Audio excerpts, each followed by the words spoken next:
জাতির পিতার কন্যা মাননীয় প্রধানমন্ত্রী, আমি Nusrat Jahan Maliha, Hazaribagh girls school and কলেজের অষ্টম শ্রেণীর শিক্ষার্থী।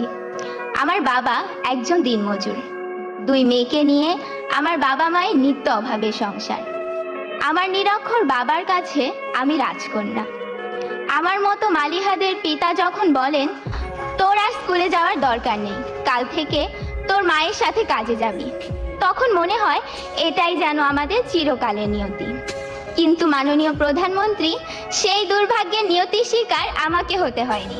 আপনার শিক্ষা সহায়তার জাদুর পরশে আমার মতো লাখো মালিহা আজ স্কুল, কলেজ, মাদ্রাসায় পড়ে উচ্চ শিক্ষার স্বপ্ন দেখছে। এটা শুধু আপনার জন্যই, তাই আপনার প্রতি আমাদের সীমাহীন কৃতজ্ঞতা। মাননীয় প্রধানমন্ত্রী, বছরের প্রথম দিনে এক সেট নতুন বই হাতে পাওয়ার কি যে আনন্দ তা আমি বলে বোঝাতে